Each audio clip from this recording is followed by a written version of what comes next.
Perang Badar ini selain disebutkan di dalam Al-Quran surat Ali Imran, ya, lanjut. disebutkan diabadikan dalam surat Ali Imran, juga diabadikan juga di dalam kitab Taurat di Sifir Nabi Yesaya pasal 21. Itu bercerita tentang, sekilas para ulama mengatakan ini mirip dengan ceritanya Badar, karena tulisannya begini dalam Sifir Yesaya ayat 21. Ayat 1 mengatakan ucapan ilahi terhadap padang gurun di tepi laut. Mana padang gurun di tepi laut? Badar. Tepi laut tidak? Iya, tepi laut 30 km saja dari tepi laut. Iya. Dan Bu jauh. Satu lagi. Seperti puting beliung mendesing lewat di tanah Negeb, demikianlah datangnya dari padang gurun, dari negeri yang dahsyat. Ini ayat 1. Berikut. Lanjut. Berikutnya Pak langsung Saberian. kita potong sampai ayat ininya, ayat 13. Ucapan ilahi terhadap Arabia. Di belukar di Arabia kamu akan bermalam, hai kafilah-kafilah orang Dedan. Taurat itu ya? Iya, Pak. Dengerin. Hai penduduk tanah Tema. Tema ini Yahudi Tema ya. Yahudi Tema itu di Medina. Keluarlah, bawalah air kepada orang-orang yang haus. Pergilah, sambutlah orang-orang pelarian dengan roti. Ini memerintahkan kepada orang Yahudi Medina untuk menyambut para muhajirin. Tapi ternyata mereka setelah diantaranya Huyai ibn Akhtab dengan pamannya itu menyambut Rasulullah, akan tapi gagal dia. Huyai ibn Akhtab berkata kepada pamannya, wahai pamanku, ahu, apakah dia benar yang ada di Taurat? Kata pamannya, ahu, dia iya. Fama adadta lahu, terus apa yang kamu akan lakukan? Adadtu lahul adawah ma baqitu, aku akan persiapkan permusuhan sampai aku mati. Karena ternyata nabinya bukan dari Yahudi, tapi dari Arab. Cemburuan. Lanjutkan. Sebab mereka melarikan diri dari terhadap pedang.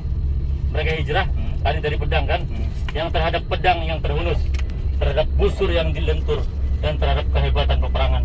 Jadi Rasulullah dan para sahabatnya itu melarikan diri dari Mekah karena takut dikeluarkan, diusir, seperti itu. Lanjut.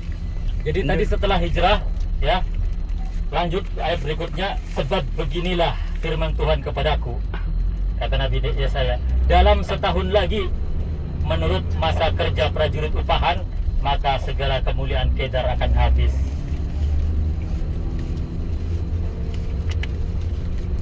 Jadi perang Badar kan terjadi setelah 1 tahun setelah hijrah.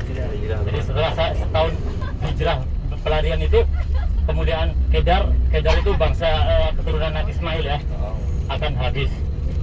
Dan dari pemanah-pemanah yang gagah perkasa dari Bani Kedar akan tinggal sejumlah sedikit saja, sebab Tuhan Allah Israel telah mengatakannya. Selesai. Emang tentang orang Arab. Terus yang itu yang mau kita ini suhada itu.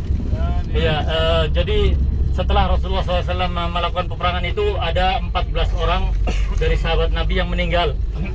Di antaranya tadi yang kena panah oleh tangan kaum muslimin sendiri, siapa namanya? Harith bin Suraqah. Dan ada 6 orang dari Muhajirin dan 8 orang dari Ansor yang meninggal, dikuburkan di lokasi sini, dekat sini. Nanti akan kita akan sebelah kanan kita ini ada kuburan. Ya Pak, benar Pak, ini Pak. Ya, sebelah kanan kita. Kalau letak persisnya itu bisa saya tunjukkan dari arah sana tadi. letak persis kuburan 14 orang. Gede banget ya kuburannya. Iya. Arenanya gede banget ya. Tidak semuanya dimakamkan di sini dari 14 ya. Ada 1 orang yang dimakamkan jauh. Namanya Uyai. Ubay. Karena dia terluka di Badar, kemudian Dirawat kira-kira itu. dirawat, kemudian meninggal di tempat yang lain. Terus berarti total di sini 13. Ubaidah bin Amr. Red, Iya, seperti itu. total 13 Seperti itu. dari 70. Berapa sih korbannya? 314 pasukan kaum muslimin, 1000 pasukan kufar. 14 yang meninggal. 14 aja. 14 yang meninggal. Payung di belakang tuh. Jadi bukan 313 ya pasukan muslimin ya. 313 atau 14 karena ada satu orang di perjalanan itu orang musyrik. Dia mau gabung, ya Rasulullah, aku mau ikut. Begitu Kata Rasul, ceritanya. jangan, kamu musyrik. Kalian asta'in al musyrik. Aku tidak akan minta tolong sama orang musyrik. Sampai dia akhirnya masuk Islam dan gabung. Gabung, artinya 314 Seperti itu. bukan 313. Masih.